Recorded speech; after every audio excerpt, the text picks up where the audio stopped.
In this video, I'm going to be going through the third and the fourth days of my 4-day upper-lower split. And let me tell you, I only just got through it. As a matter of fact, I barely crawled through the last day.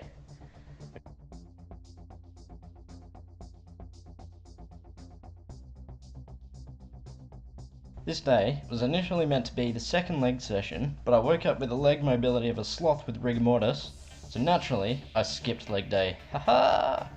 Now, to the task at hand. I was getting a really good muscle-mind connection with these reps.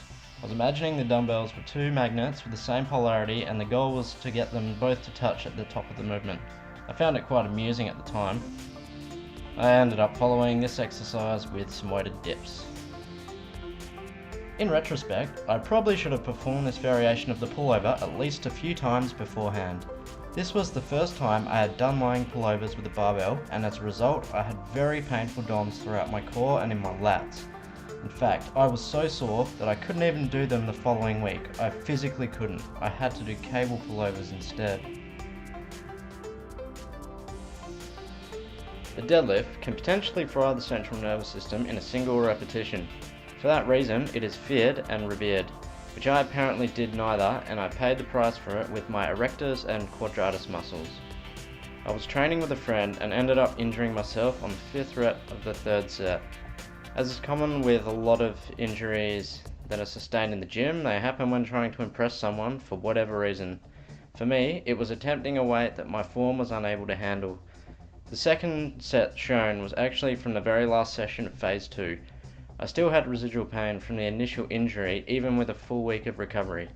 This error in judgment affected me long into the 3rd phase, and in hindsight, had I stuck with what I could handle, I may have achieved better results.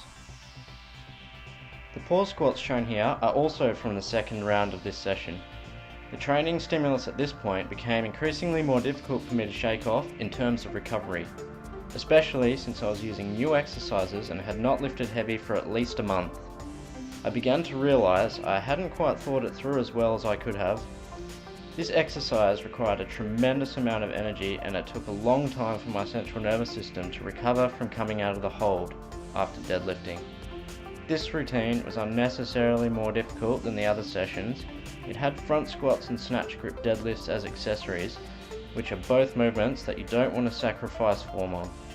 Looking at the bright side though, I've at least gained experience and will utilise these exercises more efficiently in future projects.